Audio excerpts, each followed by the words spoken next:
আমি কোথাও একটা পোস্টে দেখেছিলাম যে কথাটা এমন লেখা ছিল যে আজ তুমি যদি আমাকে বেঁধে রাখতে তাহলে তুমি আমার হতে। দেন তার নিচে একটা কমেন্ট ছিল যে বেঁধে কখনো ভালোবাসাকে আটকে রাখা যায় না। সো আমি এটা অনুভব করতে পেরেছি যে আসলে এই ভালোবাসা কখনো বেঁধে বা জোর জবরদস্তি করে কখনোই রাখা যায় না। সেটা যে কোনো মানুষের ভালোবাসা হোক। কারণ আপনি জোর জবরদস্তি করে হয়তো দেখা যায় একটা মানুষকে আটকে রাখতে পারবেন, যখনই আপনি ভালোবাসার মানুষকে আটকে রাখতে যাবেন ওই মানুষটা যখন অন্য কারোর প্রতি আসক্ত থাকবে বা অন্য কারোর প্রতি টান থাকবে তখন ওই মানুষটাকে আপনি হাজার চেষ্টা করেও ওই মানুষটাকে আপনি বেঁধে রাখতে পারবেন না।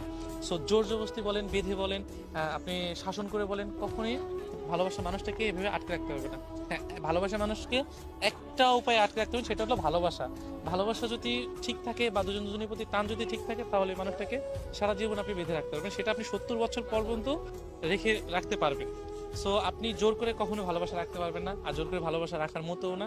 তো ওই পোস্টটা দেখে না আমি অনেক কিছু বুঝতে পারলাম যে সত্যিই তো ভালোবাসা কখনোই জোর জবরদস্তি করে হয় না। ভালোবাসাটা আসলে দুটি মনের টান, দুটি মনের যখন মিলন হয় বা যখন টান থাকে তখন দেখবেন কি দুনিয়ার সব কিছু স্যাক্রিফাইস করে দিচ্ছে। আপনার অনেক মানুষ দেখবেন কি যে টাকা পয়সা আছে হয়তো তাদের শান্তি নাই, বা অনেক মানুষ দেখবেন টাকা পয়সা নাই তাদের শান্তিটা আছে।